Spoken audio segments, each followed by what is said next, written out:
What's going on, y'all? Welcome back to another episode of the Two-Man Game. As always, we're your hosts. I'm Cone. That's Ryan. Ryan, how you doing? Right now, we got Monday Night Football going on. The NFL season just started. I know we're both watching it off to the side as we record this. How you doing in general? Dude, I'd be doing pretty good if Garrett Wilson would get a touchdown. I think we would. Yeah, that would be nice. We would be kind of thriving. The pockets would be looking good, but I'm doing pretty good, man.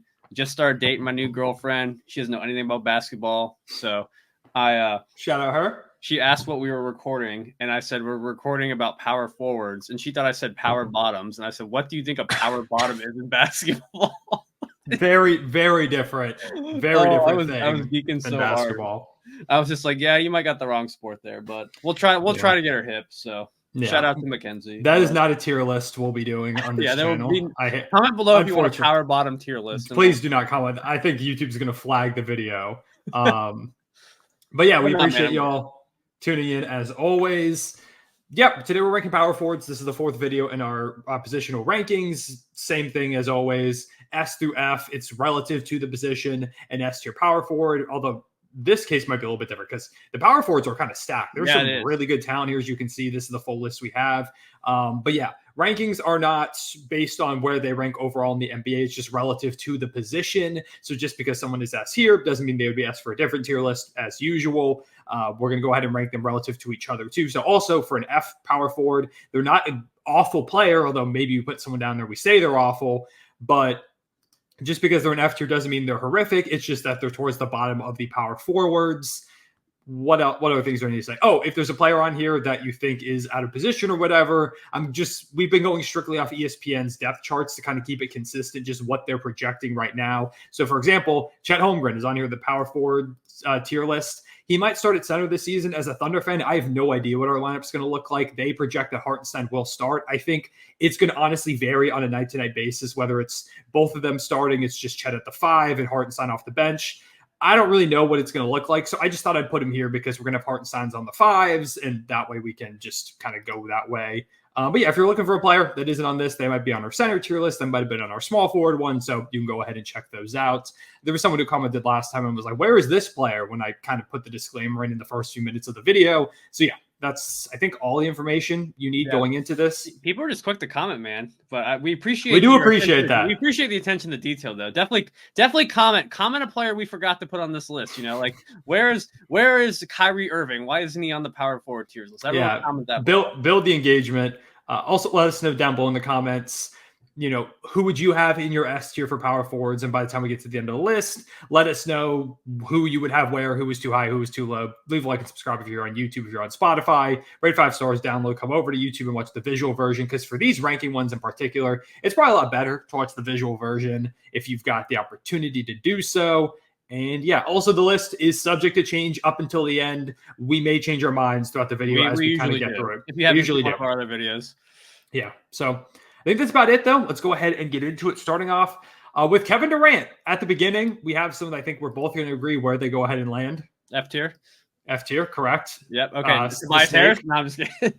Yeah. Hold on, I need to. Every time we do these, I have to scroll up a little bit because I have it in like this player portrait crop mode, so it's too tall for me to reach up to the S tier. But yeah, Kevin Durant is an S tier power forward. No real questions about it. Still one of the superstars of the league. Just had a monster season, by the way. The stats, 27.1 points per game, shot 52% from the field, 41% from deep, 6.6 rebounds, 5 assists. Like lethal stuff from Kevin Durant. It's no surprise that he's still one of the most efficient scorers in the world.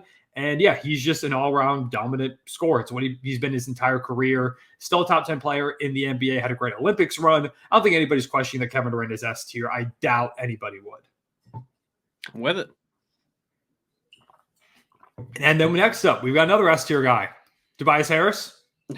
Maybe S tier for the Pistons because he's one of their few quality NBA players. He is. Shout out to Tobias Harris. Finds a way to get a bag. Every offseason, Tobias Harris will make sure he has a big contract. It's just a guarantee, a rule of the NBA.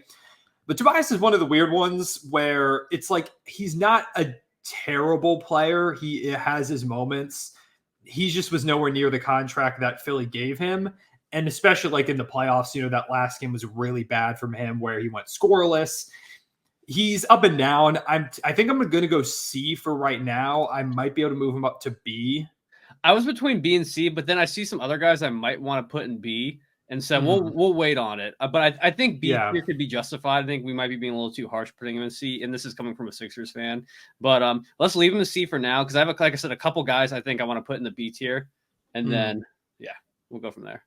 Yeah, it's just a really talented tier list as we kind of go down it. So again, we'll take a look as we go through, but I think C is a good spot for the moment. Rui Hachimura is up next. I'm thinking between C and D. I was gonna say if Tobias is C, I think Rui's probably D. I would take Toby over Rui. I would say. D. Rui has shown flashes, but I just don't think. I think some people thought he was going to break out a little bit more with the Lakers because I think when the Lakers got him, they kind of thought he could be this like high level scorer because everyone knows LeBron and AD are going to get theirs, but it was always like who else is going to get buckets for them. And I think people kind of felt like when he was freed from the Wizards and put in a winning situation that he could be a pretty good player, which he's shown flashes. But I do think there is some room, for him to break out still. Yeah, Rui's stats were good last season, 13.6 points, shot over 40% from three, not on great volume or anything like that, but Rui's pretty good. Maybe we'll end up moving Tobias up to B and him up to C because it does feel low to have him as a D tier player, or I guess not player, power forward that is. But again, we'll kind of come back to it. This is how I feel. I feel like he is right below Tobias though. Yeah. Giannis, another S tier. Yeah. There are going to be a few of these throughout this video. In the conversations for the best in the world, I would probably have him as number 2 right now. I think I would have to say Giannis is a freak. And this past season, he really leaned into just being the paint dominant force that he's always been. He's kind of took a bit of a chill pill, I guess you could say, on some of like the 3-point shots and the mid-range jumpers. He kind of just said, I'm basically the modern Shaq and nobody's going to stop me when I get inside. He was dunking on people, finishing through contact. He was incredible despite Dame struggling. This was the first season ever where somebody scored over 30 points per game on 60% shooting or better from the field. So legitimately historic dominance on the interior from Giannis, and one of the best defenders in the world. Like the only thing he can't do is shoot an outside jumper. And even despite not being able to do that, there's still really no answer for him. He's going to drive inside every single time. And there's really nothing you can do about it because he's just that type of guy. Also, the Niners kicker just doinked one in. So Jake Moody's going crazy. He is going crazy. It was a good weekend for kickers, I will say.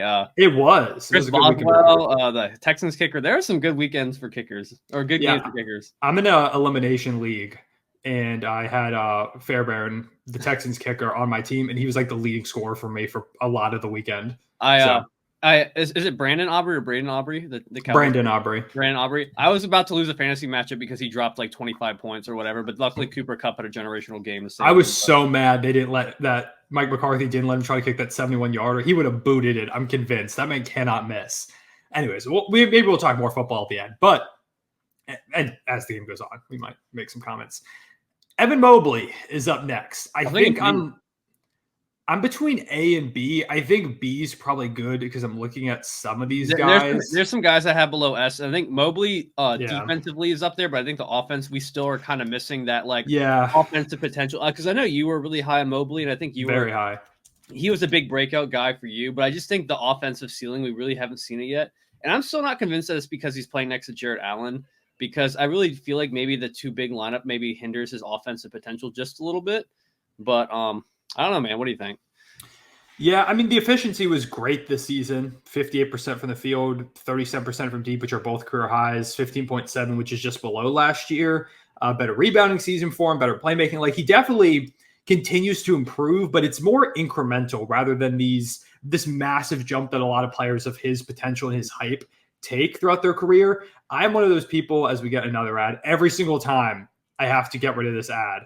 It always pops up midway through the video.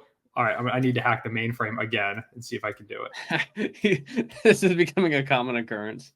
It is. Did I get rid of it? No? Hello? I thought I had it. I really thought we were there. This. That's why I have to get rid of this. No. How does it keep coming back? Why is it surviving? Oh, we're good. No, now we're not. No, now we're not. I guess elevating your senses is an S tier. Man, I don't know why this ad won't go away. I have ad block on too. I apologize, y'all.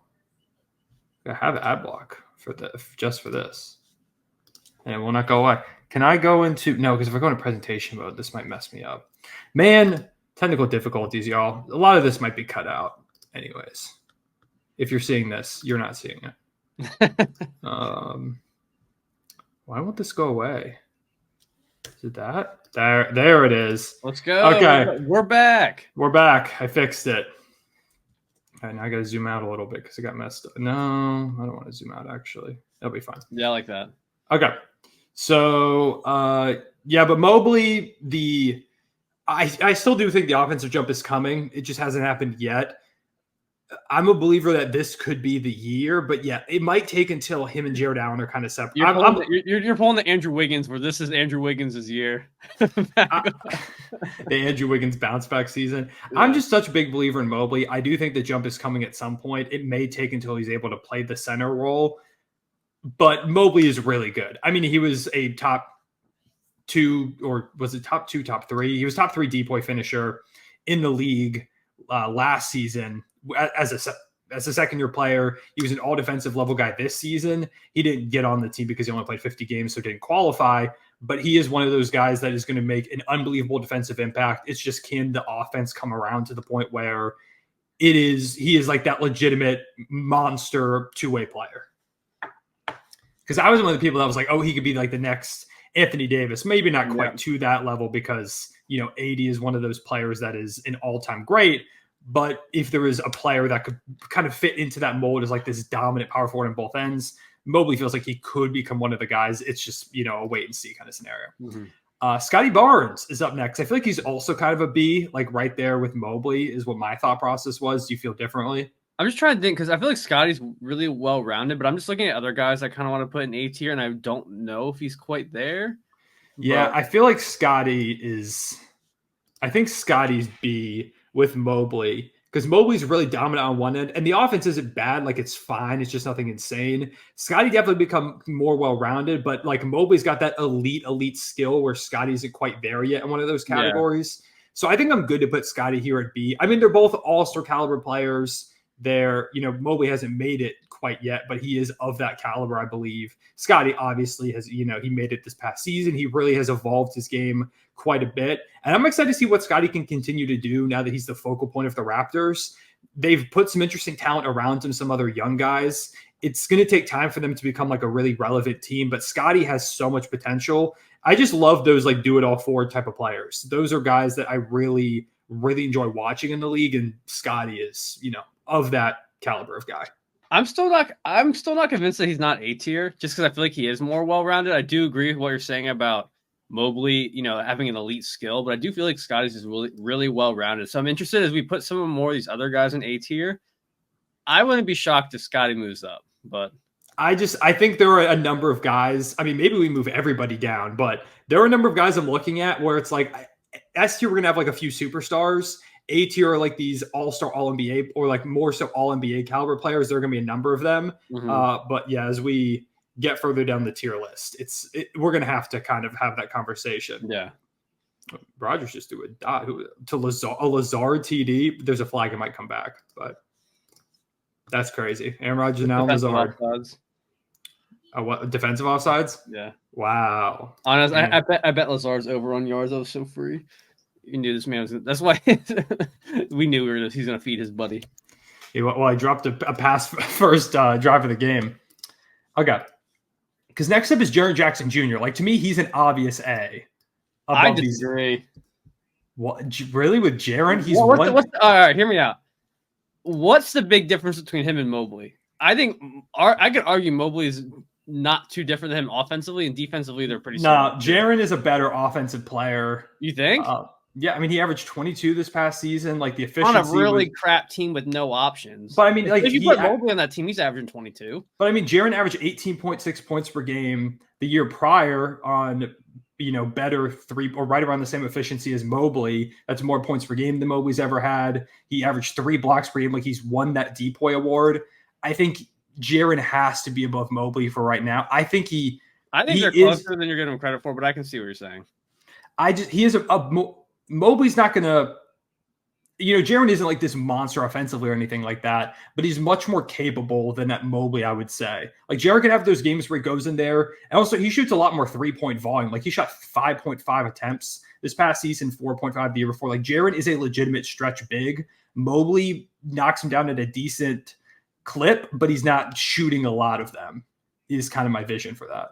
Honestly, I'm a Jaren hater, man, because I would have both Mobley and I think you are. I feel like this has been established before that you're a Jaren hater. Yeah, I would personally rather have Mobley and Scotty probably, but all right. Well, I'm cool with him saying A, but I'm just putting it out there. If any of the commenters agree. Get on you for that. As I'm gonna have to. This feels small. Like for some reason, this list feels off. We'll leave it like this. Jalen Johnson is up next. See, Jalen Johnson feels like a B- because he was really good this past season. He's a really good player, and I feel like he's better than.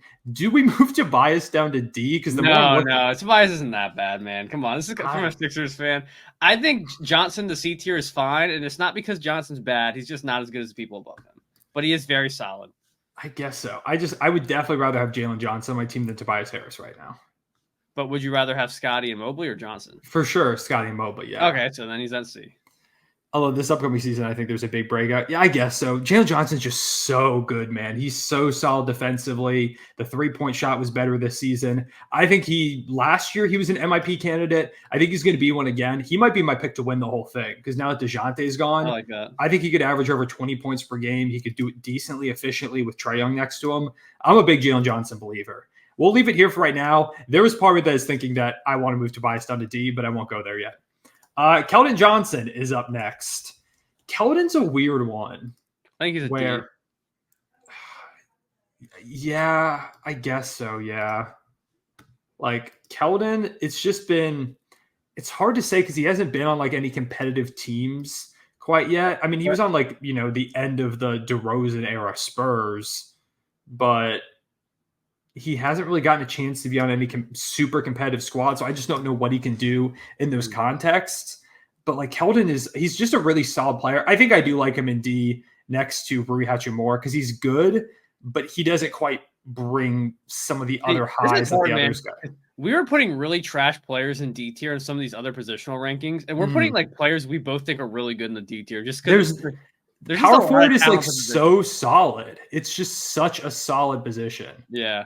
Like these D tier players are not bad. They're just not as good, I think, as some of the other guys. But I mean, would I rather have Keldon over Tobias? I don't know. I don't know. It depends what contract Tobias Harris has, I guess. Exactly. If Tobias was on Keldon Johnson's contract, then that's one thing.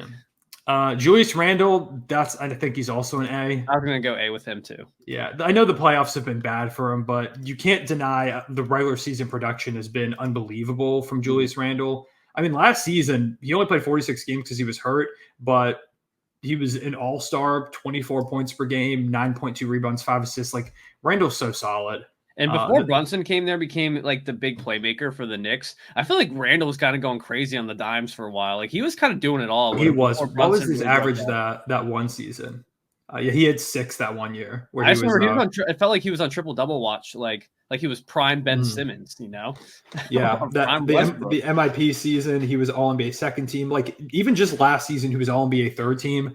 Julius Randle gets a bad rap from a lot of people, but he is a really good New York player. Too, man. If he was on like a small market team, I think Randle would be like beloved, That's true. The expectations. If he was an OKC, man, he'd be a cult hero. Let's be real. I don't know quite about that, but yeah, Randle's good. I feel like people value like individual playoff runs a bit too much sometimes. I know Randle's had a couple of bad ones, but there isn't big enough of a sample size, in my opinion, for us to be like, he's just always going to be this terrible playoff player. I know it's been really bad, but I like this year, because this is the year where they're set up to try and compete for the championship. If they go into the playoffs this year and he's just a complete mess still, then I think we need to have some really serious conversations, because this is the first time they've been that legit contender with him on the team. I do think we're going to see some of his stats drop, with some of their role players kind of breaking out last year. Now, Mikal Bridges, he never even played with OG. He's never played with OG.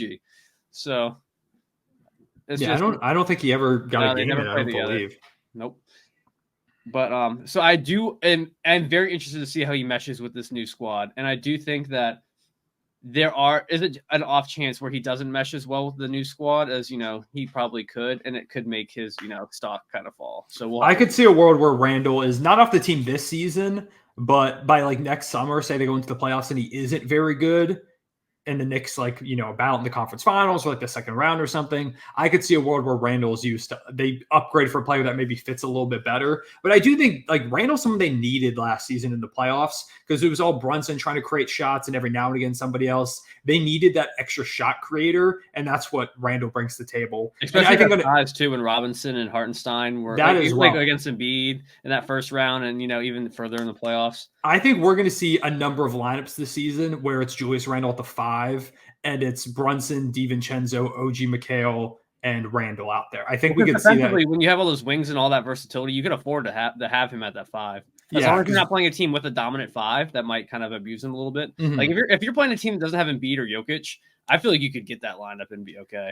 Yeah, if you're facing one of those guys, probably don't want to go that. But I feel like just with the limited big man depth that they have, unless they make an acquisition, that is something I wouldn't be surprised if we see. And that's a lineup that could put up points like fast. Like the Warriors depth lineup from back in the day, Exactly. And you could even put in Hart at the 2 if you want to do something like that as well, if you wanted to change up the look rather than DiVincenzo.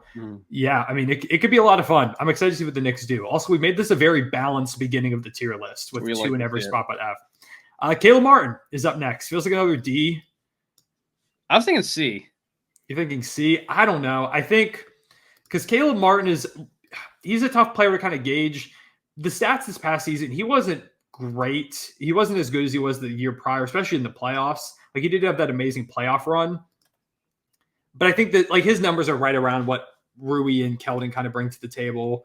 He does have that bit of a playoff jump in him, it feels like. But I don't think I'd quite put him on the level of – I feel like he'll be better for the Sixers than Tobias Harris because I think the fit is a little bit more there. I think that's why I kind of default to the C tiers because I don't look at that and say, dang, I'm so happy that we have Man, this is what I'm saying about Tobias, man, because it's like the more that I'm looking at this, there's probably I don't think Tobias is a bad player. Like I don't know. He's going to average 20 a game on the Knicks, man, or on the Pistons. He can't be lower than. He's going to average 20. Yeah, but what's the efficiency going to look like? That's the question. We'll have to wait and see. Kawhi Leonard is up next. So we had a little bit of a conversation about this beforehand. I think he's S. He's probably still S, man, but we need to see him stay on the court, dude. Like we do. The play is there, but even then, the Clippers kind of I don't know. When healthy, he's just so dominant. He is. He did have a crazy good stretch too. Like it was either right at the All-Star break or right after the All-Star break. He was going kind of nuts. I think it was right. I think right after. I mean, the whole time they were on that hot streak. Yeah. Like once they kind of figure out the Harden thing, he was going nuts. I think leading up to his injury, he was going nuts as well. I can't not put Kawhi in the S when I know he is always injured. That's 100% true. But when he's out there, especially whenever he gets to the playoffs, he's one of the most dominant playoff performers in the game and has been for a while. We take a look at some of these playoff stats. This year, it wasn't good because he was injured. He only put up 12 points per game, but he hardly shot. But the year prior, 34.5 points per game. It was only over 2 games because, again, he got hurt. Year before, 30 points per game, 28 points per game, 30.5 points per game. It's just the numbers are unbelievable. You get him to that – when the lights are brightest, Kawhi is – able to shine if he's not on the bench with, some kind of cast or a wrap around his leg or something like that, man. I just want to see at least one more healthy Kawhi run. Or his uncle's arguing with the team doctor. Yeah, or his uncle's putting up some problems. I just want to see one more healthy Kawhi Leonard playoff run of some kind, man. I really want to see it. We'll have to see if the Clippers can even get there. It's true. We'll have to do when we do our predictions, we'll see where they're at. Mm-hmm. Patrick Williams is up next. I think another D. I think D as well. I want to see the Patrick Williams breakout. He's another guy, man. It's like just stay on the court for a full season. Yeah. Hopefully, the Bulls are actually getting without DeRozan, there might be some more shot opportunities for P. Will. Hopefully, Zach LaVine's out of there too, and Patrick Williams can kind of have the keys a little bit. Not that I don't think either of us think he's this offensive budding superstar, but I feel like he really did get a lot of comparisons to a lot of high level wings, and we just kind of never really. He's been called the paw, the baby claw, baby Kawhi Leonard, and definitely has not come to fruition yet, but there's been he has been a really efficient, just kind of catch and shoot forward out there on the wings. I'm excited to see now that DeRozan's gone, him getting some more run and more opportunity. I hope they trade Levine as well to give him more chances. Maybe Williams doesn't ever pan out, but I want to see Patrick Williams like get a chance at least, because he was drafted 4th overall and immediately brought into a situation where all of a sudden the talent around him booms and there's no chance for him to break out, to get the reps that maybe he needs to become that type of player that he wants to become. So yeah, it's just kind of been a waiting game for him.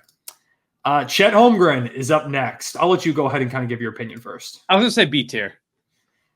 I want to say I think he is an A caliber player. I'm okay to go B for right now. I think after coming off his first season, I kind of have him in the same realm as Mobley. I think the offensive upside is definitely a little bit more there, but I think maybe just he's still only a second-year player. And I wouldn't say he's on the same level. He's not going to take over a playoff game, maybe like a Randall, and he doesn't have like the the awards of like Jaren Jackson Jr. Even though I think Jaren Jackson is probably still B tier, but I don't know. I think Chet's still really good, and I think he could push that A tier. I'm interested to see what he does this year. Yeah, I think he's right up there in that A tier. I believe after the season, he will be firmly in that spot. But, Randall does have a couple All-NBA selections. I'm okay with him. This hurts. I don't like this the more I think about it. But I'm okay here right now.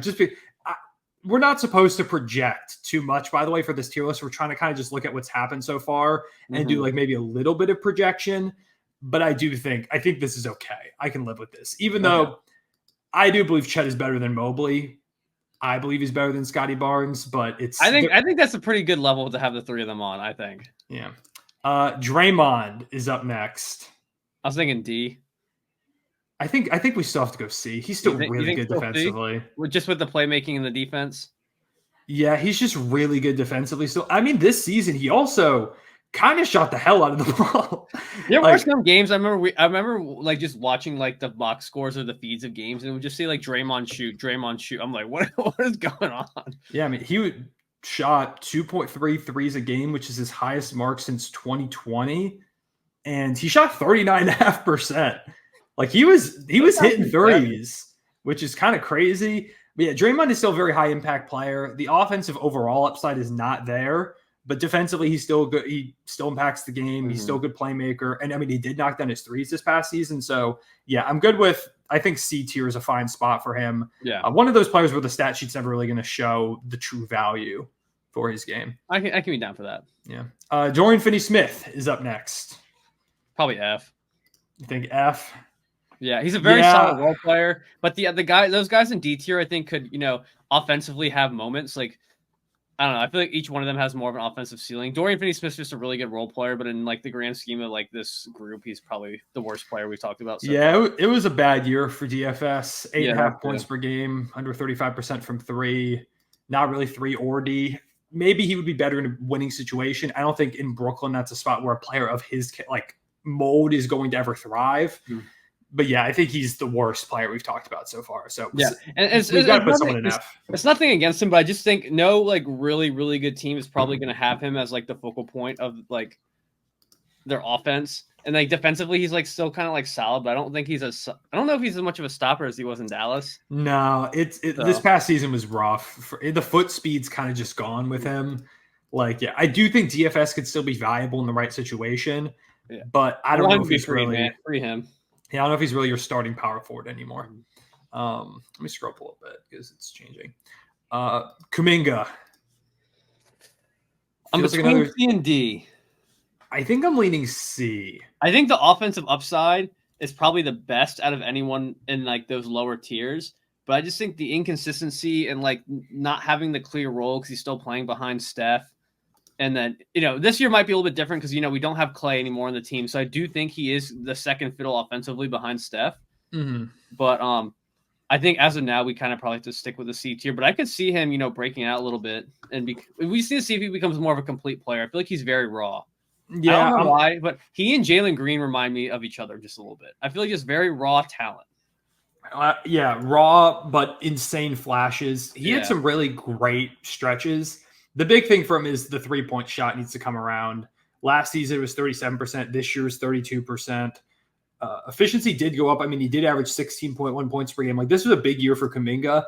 And slightly projecting a little bit, I think he's going to have a pretty good year for Golden State. They're going to have to use him more as a focal point of that offense because there's no Klay Thompson, so everybody needs to step up.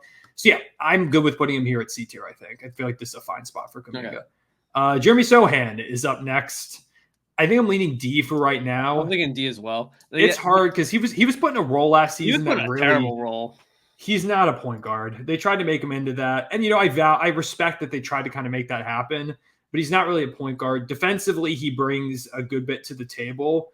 There are inconsistencies because he's a young player, but yeah, I don't know. Like, you could theoretically make an argument to put him in F, I feel like, because there were some really bad moments last season, but I just feel like they really set him up to fail with the role that they put him in. Yeah. And I feel like towards the end of the season, I'm going to double check this, just make sure I'm not hallucinating. I feel like towards the end of the season, he was better. I mean, I think he was. When they watched him play in person, I thought he looked pretty solid. I was like, dang. Okay, so let's see. Over his last, what is this, 13 games or so? Efficiency was still rough, but yeah, he was better. So I'm cool with it. I'm cool with it. Yeah, the stats over from game 74 that he played before he missed the last few with injury to his 61st game played, he put up 13 points per game, 8 rebounds, 3 assists, 43% from the field. So okay. Efficiency was bad. It's going to happen with young players on bad teams especially. So, all right. Next up we have Zion Williamson. This is a clear A. I agree. And the one thing that makes me kind of sad is I feel like everyone would have thought he would be in that S tier right now. But the thing is, he was healthy last year and he was really good. But I do think he is a step below, the other guys. And he probably isn't at that top 10 player status. I think everyone kind of thought he was going to hit as long as he had stayed on the court. But I mean, he's still very, very good. I think Zion's honestly become a little underrated because I think everyone just kind of had this crazy high ceiling for him and then kind of just wrote him off a little bit with all, the fat jokes and the gumbo jokes and, all that kind of stuff. And now he put up a really solid year. And I feel like it wasn't really talked about. He had such a good season. Point Zion was so much fun this past year. And maybe one of the most annoying things, and I'm saying this as a Thunder fan, I don't think the Pelicans would have stood a chance against a Zion health or not. But I wish we got to see Zion play in the playoffs because that one playing game he had, he was going berserk in that game before the injury. He had 30 on really good efficiency. Mm-hmm. It felt like we were going to see something where he turned it up, kind of went into a playoff mode, which we haven't gotten to see from Zion yet because he hasn't been able to play a playoff game. He just hasn't really been healthy. So we'll have to wait and see what he does this upcoming season. But it feels like if he can just get that playoff run, we can start to have the conversations about him being in that S tier. But he played 70 games this year. He's just got to stay on the court, and it's got to happen in the playoffs before you move him up to S. Yep. Jeremy Grant comes up next. B. I was thinking B. The only annoying thing is I think he's all those B guys are firmly better than Jeremy Grant at this point. Michelle, I got to meet him. Better. I think he's more established than a lot of the C guys. I think a lot of the C guys, think about Kuminga and Johnson in particular, have higher upside than Jeremy Grant at this point. But I feel like Jeremy Grant's just been so solid and consistent for so long that you kind of have to give it to him. But on the level of Mobley and Barnes and Chet, I don't think. I feel what you mean. I feel like he's so in the middle right now because he was 21 points per game, 3.5 rebounds, 2.8 assists, around 40% from deep. He is a really good player. He doesn't have the all-star upside of those three guys. Jeremy Grant. How many rebounds a game did he get? Not many. He's not a good rebounder. It was 3.5. Yeah. The rebounding has always been rough for Jeremy Grant. I mean, we could do. It's just crazy to me putting a 20-point per game score that shot 40% from three and D tier is kind of crazy, but it is. There's just so much talent. The more I think about it, the more I want to move to Isaiah's down as well. I think Jeremy Grant, top of this is not really an order, but he feels like a strong C plus B minus right now. It's so tough. Power forward. This is one of the hardest ones we've had to do so far. Because up next we have PJ Washington. I think he's C tier also. I think he's also C tier, but he's also really I can speak firsthand watching him destroy the Thunder in the playoffs. He's really solid. I will say kind of a insanity run with some of the shooting. But he's a very solid player. He is. He's just a really solid power forward, and you're going to get those hot shooting nights when you have him next to playmakers like Kyrie and Luka, which is why it's so valuable to have him in that role. But yeah, man, it's like this is a hard tier list to make. The power forward one is rough. This is tough. It's very balanced. I think we have another C tier coming up. Yeah, I think Miles Bridges is probably there as well. Probably F tier human, but C tier play. He's just still very strictly basketball. He's still a very good scorer. Yeah, just strictly going off the basketball. 21 points per game, 7 rebounds, 3.5 assists, 35% from deep, right about. Yeah, Bridges is a solid player. It sounded like there's a chance he was going to not be back in Charlotte, but he does end up re-signing in Charlotte this offseason. So we'll see what happens over there. They've got a good bit of talent in Charlotte between LaMelo, if he can stay on the court, and Brandon Miller, and him, and Mark Williams, who I like a lot if he can just stay healthy. Josh Green's over there now, Trey Mann, Grant Williams. We've talked about this before. The Hornets feel like they could end up as a playing team. It definitely does not seem impossible if they stay healthy. If LaMelo stays on the court, that's the big thing. John Collins also feels like a C. You think he's better than the D tier guys? I was between C and D. I think so. 15 points, 53% from the field, 37%. He played a lot of center this past season at times. Like they kind of learned that him and Walker Kessler can't really share the court. It doesn't really work. So he's kind of a center power forward tweener type of guy. But John Collins is like really solid this past season. I see what you are saying though. Maybe he should be D, but he was good. I don't know, man. It feels like we need like C plus, C minus tiers for power forwards. We can leave it for a second, but he's a tweener for me. The more I'm looking at, the more that maybe Jeremy Sohan should be F. The more that I'm thinking about it, don't move anyone yet. We'll let's get to the end. Okay, because I'm thinking now, like maybe we move a couple guys down here, him down. I don't know. Yeah. We'll talk about it. Nikola Jovic, probably F or D. I think it's F, just because I feel like I haven't seen enough. He only played 46 games this past season, about 7.5 points per game. Role. Shot 40% from three. Yeah, the role is just not big yet. And I haven't seen enough of him to feel like he's on the level of like Rui and Keldon and Caleb Martin. This could be a big year for Jovic. I'm really excited to see what he does. But yeah, I don't think I can put him quite up there yet. And then we get to Keegan Murray, who I feel like, again, is another C-tier player. Yeah, I go C-tier. But he's a really good C-tier player. I don't think he's not up to the level of these are like all-star upside guys like right now. Mm-hmm. I do think there's a world, like, say the Kings somehow are like this dominant force at some point. Maybe Keegan Murray eventually gets an all-star appearance that way. I don't know if he's ever going to become this all-star caliber wing on his own. Like, I know some Kings fans kind of believe that. I just feel like Keegan Murray is going to be a lifelong, like, really, really good he's an all-star role player contributor. Man. Yeah. Kind of like we've talked about before, like an Aaron Gordon for the Nuggets the last few years. Like every team wants one of them on their team, but he's not going to be making the All-NBA teams probably. Yeah. All right, Jason Tatum, S tier. Yep, yeah. Easy. Some people are going to hate that. I feel like you can't possibly hate it when you. If you're in a top 10 player argument, I don't know how you can hate it being an S tier. And he was in all. People forget because the playoff run, the efficiency was down, but he led them in like almost every category. He was an All NBA first teamer in the regular season. 27 points per game. He was averaging 8.1 rebounds, 5 dimes, steal, really solid defense. 38% from deep. Like Tatum is such a good player, and he's been All NBA first team 3 years in a row. I feel like people just don't like Jason Tatum. They don't like the Celtics. I mean, I don't like the Celtics, but I can admit that Jason Tatum's because you can be objective. I just feel like there's a lot of people out there that don't really have that bone in them. So, yeah. Karl Anthony Towns is up next. He's an A for me. I think that makes sense. Chet below Cat, I don't like it. I don't love it. Offensively, Cat's one of the best shooting big men of all time. Chet that is true for sure. Chet did have a ridiculous shooting season in his own right. I guess that's fair. It's just maybe it's more so like because Chet was just, in my opinion, one of the top 10 defenders in the league. I think he should have been an all defensive. This is like the Jalen Williams all over again. It is, and I let you have that one. You gotta. We'll talk about it in a moment. Jaime Jaquez.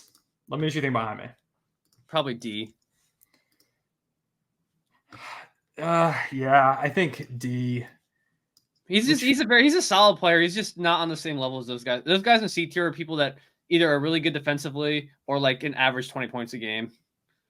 But yeah, I'm okay with that. Which brings us to Jabari Smith.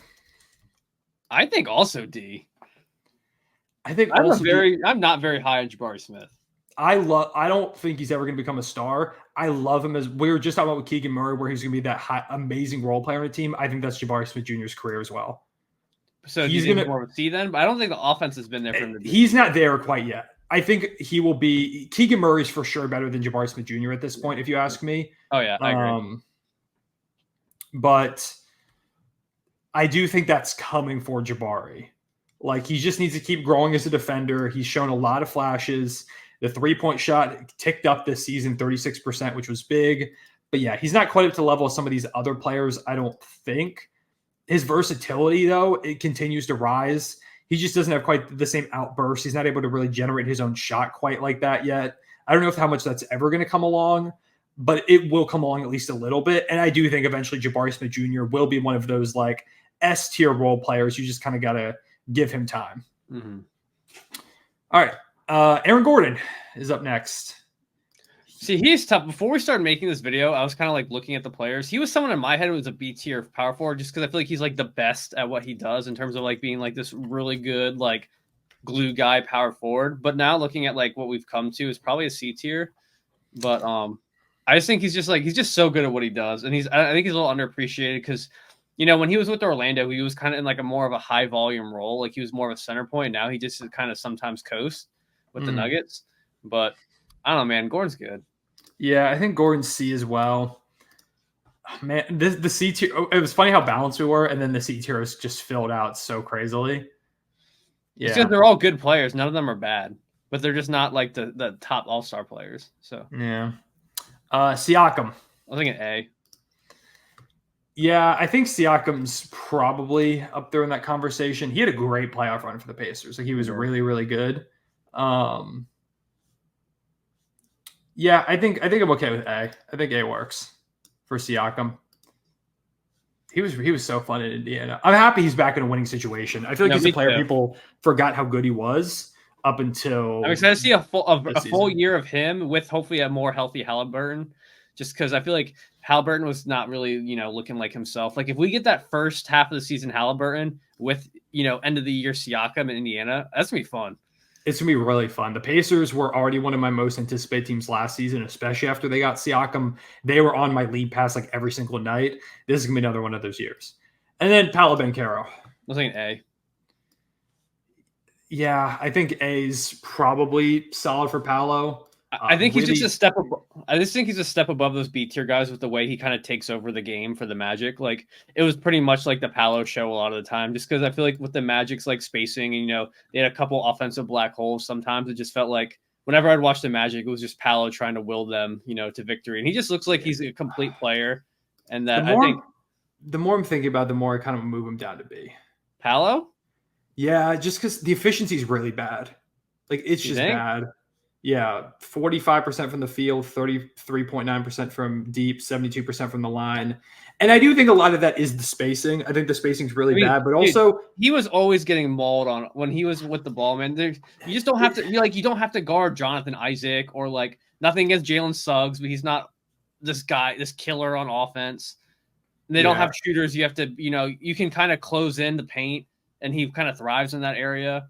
So I don't know, man. I think he's going to break out this year and just be. I do think. Oh, for sure. Yeah, I guess if we're projecting, we can do that. But also, if we're projecting, what are his full stats last year? Like his full stats, the counting stat.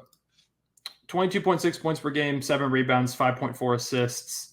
He had 45% from the field, 45.5%, right about 34% from deep, 72.5% from the line, 0.9 steals, 0.6 blocks, 3.1 turnovers. I just think with a better constructed roster around him, he's just going to be so dang good, man. And I think he was still really good last year. I think the efficiency numbers don't tell the whole story just because he had the guys he had around him. But that's just my opinion. I'm also biased because I watched the Magic play in person I think I saw them once or twice last year, and I was just like, oh my God, this guy's insane. Mm-hmm. Yeah, I mean, I can live with it. He was really good in the playoffs, averaged about 40% shooting from the 3-point line, 8.6 rebounds, 4 assists. Turned the ball over quite a bit, but it was a first-year playoff run, so I think I'm okay with that. Like, that's fine. But yeah, this is our tier list for the moment. How do you feel? I hate the Chet placement. I'm going to let you have it because I did put Jalen Williams in the A tier, but I hate it. Why don't we just move the 3 of those guys from B tier to A tier, move some of the good C tier guys to B tier? What are your thoughts on that? We could, but then is that too many in A tier? I mean, I guess I don't hate that idea. I feel like that B tier is really tiny. I feel like the C tier, we can kind of split that up a little bit. All right, let's take a look how it looks. So I'll put these 3 guys right here at the end. Yeah. So now hear me out. Move, I think Gordon, Grant, Johnson.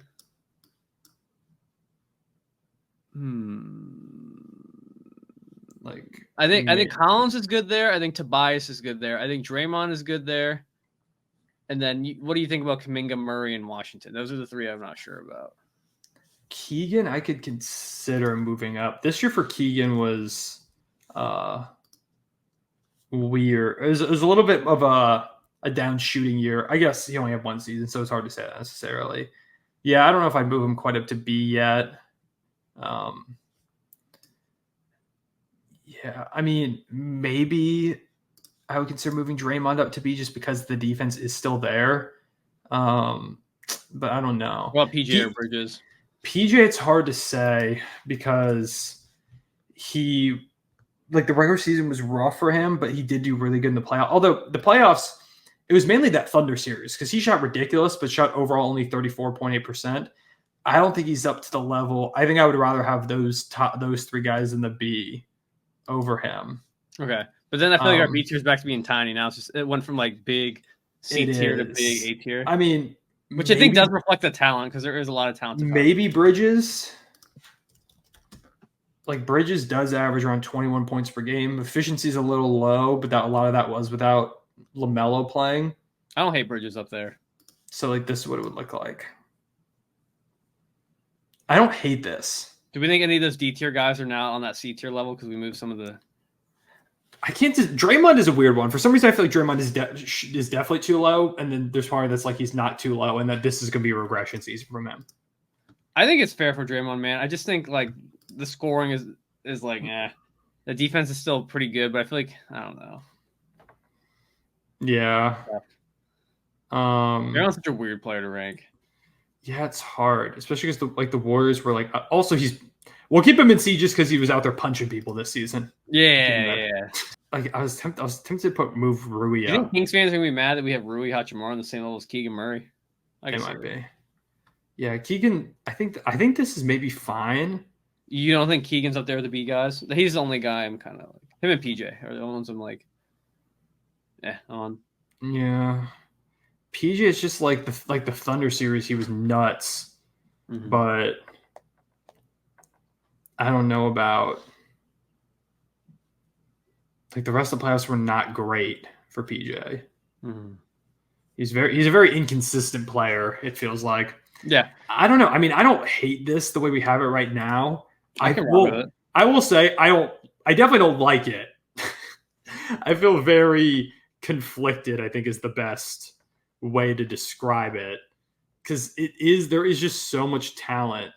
There really is. I think it's the most loaded position we've done so far. It's like up there with point guards. Point guards were loaded as well. I didn't really realize how because I think we were talking about we knew point guards and then like centers. There's going to be a decent amount of good ones, but like I think we kind of underestimated power forward, man. I think so too. Yeah, this is there's a lot of talent at the power forward position. Some of these guys, will go back and forth between center and the 4, and even some of these guys will be like a 3 sometimes. Yeah. So it's also a very versatile position, which I think expands it as well. I agree. But I mean, yeah, I guess we'll go with this for right now. I feel like Warriors fans are going to hate the Draymond spot. I think that's the one that people are going to hate the most. That I can also see people hating Keegan Murray. Do we want to move anyone else down to F, or we think we're fine with D? I think we're good with that. Okay. Well, yeah. I mean, I guess this is our tier list for the Monday Night Football game right now. The Niners. Let us know what you hate. The Niners are kind of trouncing the Jets right now. It's 32-13. Dang, bro. No Garrett Wilson touchdown yet.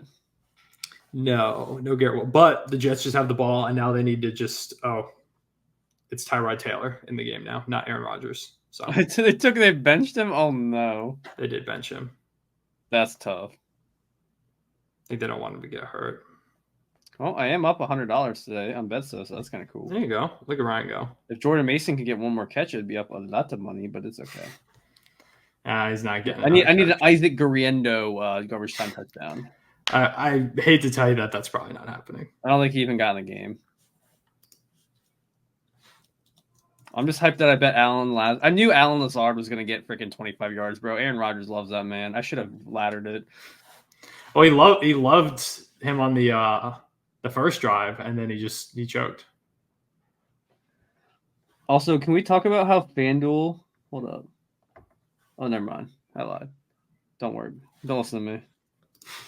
I cashed out a bet earlier, and I thought FanDuel paid me out for something I didn't hit. Man, I'm gonna have something that I hit because I needed 23 more yards from Aaron Rodgers, and they took him out. And it was like everything else. The Jets are marching right now, bro. Garrett Wilson touchdown's not out of the picture. It's not, but like it just I had a cash out for Tyler Conklin catch, oh baby. I had a cash out for the bet. I could have done it, and it would have been like decent money, but I didn't think about them taking Aaron Rodgers out, which I guess. Also, Connor, I just realized if they get a touchdown, then the under does not hit. Yeah, that's a problem. It's cooked regardless. Well, if they get the touchdown and try to go for 2. Oh, and don't get the 2. Dang, that would be kind of crazy. You save the under is saved, so there's a chance. That's all I'm saying. But yeah, I guess we'll go and wrap up for now. Let us know what you love, you hate about the tier list. We won't spend any longer on it, even though I do still kind of hate it. But that's okay. I hate a lot of things in life. It's tough. We'll be back next week for centers. I'll be back home visiting. We always talk about trying to do one in person. I just don't ever know how we can kind of get the center going. We'll try to cook something up for center. We'll try. We never find a way to do it, but yeah, we'll do an in-person tier list. We'll get a big board on the wall and we'll put everyone's name on the wall. That'd be looking kind of fire. We'll have we'll do like a full whiteboard, like when you do your in-person fantasy football drafts. Wait, that'd be tape the names to the board. Would be kind of cool. We'll see. We'll see what we can cook up. Yeah, but we appreciate y'all. Leave, like, and subscribe if you enjoyed. Comment down below. What are your predictions for the center tier list? Who's going to be an S? And again, let us know what you love and hate about this list. We'll see y'all later. I've been Cohen. That's been Ryan. Take care. Peace.